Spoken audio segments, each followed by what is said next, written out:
हाँ जी दोस्तों, नमस्कार। हिस्ट्री हंगर्स पर आपका बहुत बहुत स्वागत है। और इस सीरीज़ में हम आपसे डिस्कस कर रहे हैं जो एम पी टेट का हम सिलेबस डिस्कस कर रहे थे।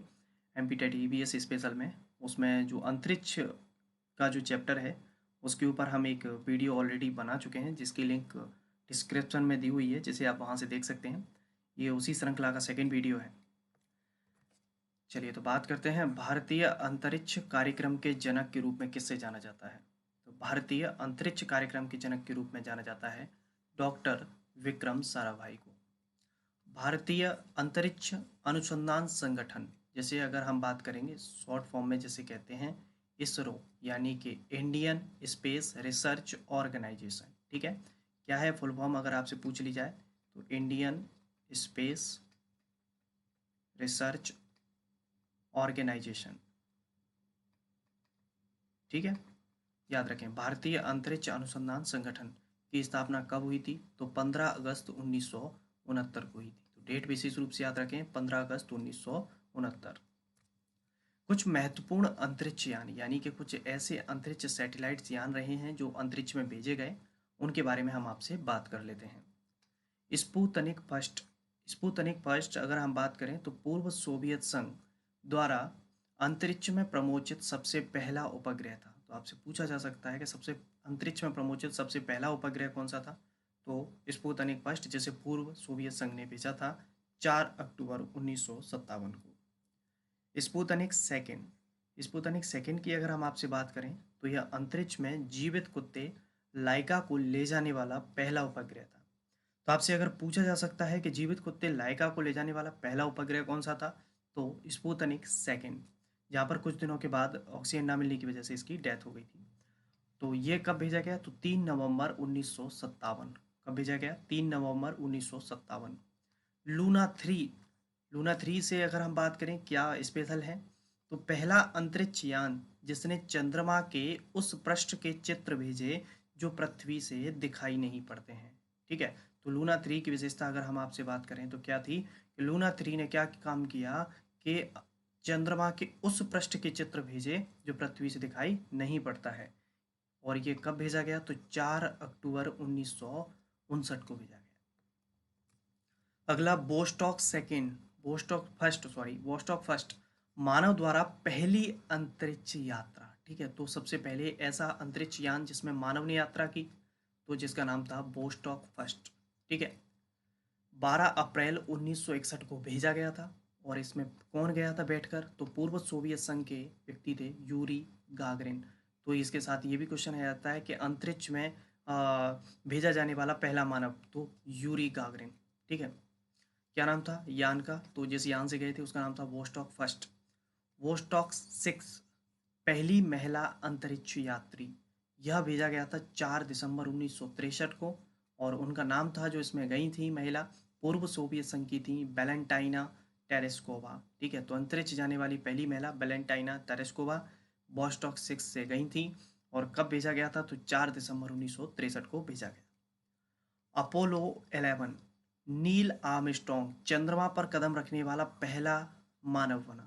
यानी कि पूछा भी जाता है कि चंद्रमा पर सबसे पहला जाने वाला व्यक्ति कौन सा था, तो नील आर्मस्ट्रॉन्ग। कौन से यान से गए, सेटेलाइट जो थी उससे गए थे अपोलो 11। कब भेजा गया, तो 16 जुलाई 1969 को। कब, 16 जुलाई 1969। अब कुछ ऐसे सैटेलाइट हैं जो भारत ने भेजे हैं, दूसरे देशों की सहायता से भी और खुद के भी। तो प्रमुख भारतीय उपग्रह, आर्यभट्ट, स्वदेशी तकनीक से निर्मित प्रथम भारतीय उपग्रह आर्यभट्ट को 19 अप्रैल 1975 को, डेट याद रखें 19 अप्रैल 1975 को, पूर्व सोवियत संघ के बैकानूर अंतरिक्ष केंद्र से इंटर कॉस्मोस प्रक्षेपण यान द्वारा सफलतापूर्वक स्थापित किया गया। तो पहले के समय में क्या है कि अपनी इसरो इतनी ज़्यादा डेवलप नहीं थी। अब तो क्या है कि इसरो के पास ही लॉन्च करवाने के लिए आते हैं बहुत सारे देश आते हैं, अमेरिका आता है, बहुत सी कंट्री आती है, रशिया आता है कि हमारे यहाँ से आप क्या कर दीजिए, अपने यहाँ से हमारे जो रॉकेट्स हैं, जो सैटेलाइट्स हैं, उन्हें लॉन्च कर दीजिए। अब तो इसरो बहुत डेवलप हो गया है। पहले क्या है कि हम यूएसएसआर का सहारा लेते थे, यानी रशिया का मोस्टली सहायता लेते थे इस क्षेत्र में। एप्पल, तो एप्पल भारत का पहला संचार उपग्रह था। तो आपसे पूछा जाए भारत का पहला संचार उपग्रह कौन सा था, तो नाम था एप्पल, जिसे भू स्थैतिक कक्षा में स्थापित किया गया। कब भेजा गया? तो 19 जून 1981। डेट याद रखें, 19 जून 1981।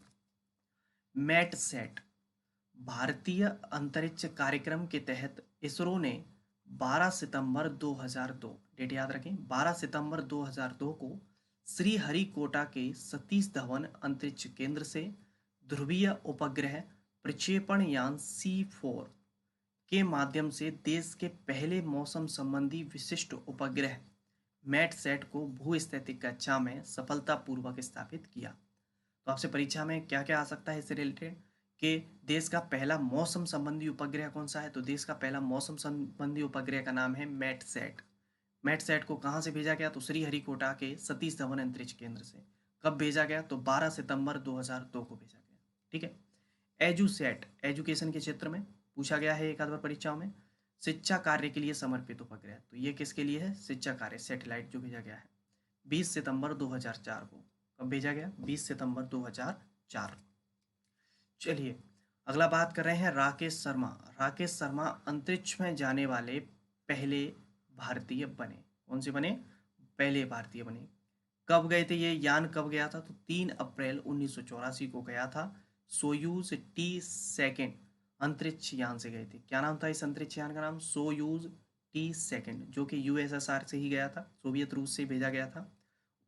11 अप्रैल 1984 को सुरक्षित पृथ्वी पर वापस लौट आए। तो ये जो गए थे वहाँ पर करीबन 8 दिन के समथिंग रहे, और 11 तारीख को जब ये वापस आए, और वहीं का जो सैटेलाइट का जो केंद्र था, जब ये वहाँ पर आए तो उस समय की जो प्रधानमंत्री थी इंदिरा गांधी, उन्होंने इनसे पूछा था राकेश शर्मा से कि अंतरिक्ष से हमारा भारत कैसा दिखता है? तो उन्होंने कहा सारे जहां से अच्छा।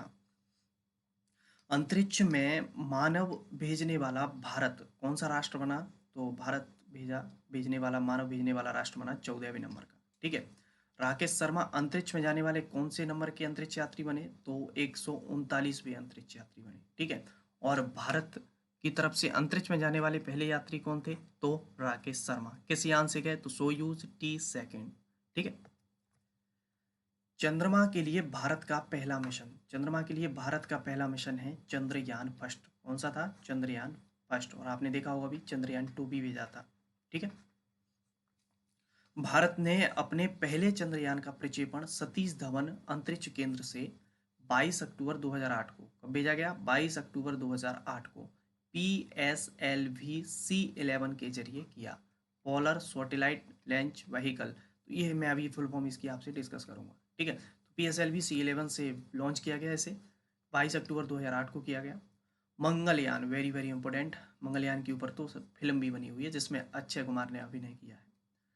इसरो ने अपना मंगलयान 5 नवंबर 2013 को, डेट विशेष आपसे याद रखें, मंगलयान कब भेजा गया? 5 नवंबर 2013 को। कहाँ से? तो श्रीहरिकोटा से ध्रुवीय अंतरिक्ष प्रक्षेपण यान, किससे? तो PSLV C25 से भेजा गया। PSLV C25 से प्रक्षेपित किया गया, यानी कि लॉन्च किया गया। मॉम भी बोलते हैं मंगलयान को शॉर्ट फॉर्म में, जिसका नाम पड़ा था मार्स ऑर्बिट मिशन। मॉम की फुल फॉर्म पूछ सकता है आपसे, तो मॉम की फुल फॉर्म हो जाएगी मार्स ऑर्बिट मिशन। ठीक है। अब जो कुछ शॉर्ट फॉर्म ही है उनको हम देख लेते हैं। देखिए SLV का मतलब होता है सैटेलाइट लॉन्च व्हीकल, जिसे कहते हैं हिंदी में उपग्रह प्रक्षेपण यान। क्या कहते हैं? उपग्रह प्रक्षेपण यान। ASLV का अर्थ होता है ऑगमेंटेड सैटेलाइट लॉन्च व्हीकल, संवर्धित उपग्रह प्रक्षेपण यान। ठीक है। PSLV की फुल फॉर्म पूछी जा सकती है, तो PSLV को बोलते हैं पोलर सैटेलाइट लॉन्च व्हीकल, ध्रुवीय उपग्रह प्रक्षेपण यान। ठीक है। याद रखें SLV, ASLV और PSLV धीरे धीरे ये मॉडिफाई होते गए, डेवलप होते गए, और भी प्रेजेंट में PSLV यूज हो रहा है। एक होता है GSLV, जियो स्टेशनरी या जियो सिंक्रोनस सैटेलाइट लॉन्च व्हीकल। तो GSLV की फुल फॉर्म पूछ ले तो याद रखें भूतुल्यकालिक या भू स्थिर उपग्रह प्रक्षेपण यान। अब अगर हम बात करें तो कुछ अंतरिक्ष यात्रियों को अलग अलग देशों में अलग अलग नाम से जानते हैं। जैसे कि US में जो अंतरिक्ष यात्री होते हैं, USA में, उन्हें जानते हैं एस्ट्रोनॉट्स कहते हैं। रूस में कहते हैं उन्हें कॉस्मोनाइट्स कहते हैं। चीन में टाइकोनाइट्स कहते हैं। ठीक है। याद रखें USA में क्या कहते हैं अंतरिक्ष यात्रियों को? एस्ट्रोनॉट्स। रूस में कॉस्मोनाइट्स और चीन में टाइकोनाइट्स। अंतरिक्ष केंद्र, कुछ प्रमुख अंतरिक्ष केंद्र हैं जो हमारी परीक्षा की दृष्टि से अत्यंत महत्वपूर्ण है, परीक्षा में पूछे भी जा सकते हैं। तो चलिए इनको हम आपसे डिस्कस कर लेते हैं। विक्रम साराभाई अंतरिक्ष केंद्र, तिरुवनंतपुरम, केरल। इसरो उपग्रह केंद्र, इसरो उपग्रह केंद्र अगर हम बात करें, बेंगलुरु, कर्नाटक। अंतरिक्ष उपग्रह केंद्र, अहमदाबाद, गुजरात। द्रव प्रणोदक प्रणाली केंद्र, तिरुवनंतपुरम, बेंगलुरु, महेंद्रगिरी। 3 जगह पर है इसकी ऑफिस। कहाँ पर है? तिरुवनंतपुरम, बेंगलुरु और महेंद्रगिरी, याद रखें, ठीक है। द्रव प्रणोदक प्रणाली केंद्र। मुख्य नियंत्रण सुविधा, मुख्य नियंत्रण सुविधा ये कहाँ पर है? तो हासन, कर्नाटक। इसरो जड़त्व प्रणाली इकाई, इसरो जड़त्व प्रणाली इकाई कहाँ है इसका हेडक्वार्टर? तो तिरुवनंतपुरम। भौतिक अनुसंधान प्रयोगशाला, अहमदाबाद। राष्ट्रीय दूर संवेदी एजेंसी, हैदराबाद। भाभा परमाणु अनुसंधान केंद्र, जिसे बार्क के नाम से जानते हैं, BARC, Bhabha atomic research centre, जो कि ट्राम्बे, मुंबई में। तो ये हैं कुछ महत्वपूर्ण हमारे अनुसंधान केंद्र, ठीक है, अंतरिक्ष केंद्र। तो ये थे टोटल, इसमें अंतरिक्ष वाला जो चैप्टर है आपका वो पूरा फुल कंप्लीट हो जाता है। दोनों वीडियो आप अच्छे से देख लें और नोट डाउन कर लें।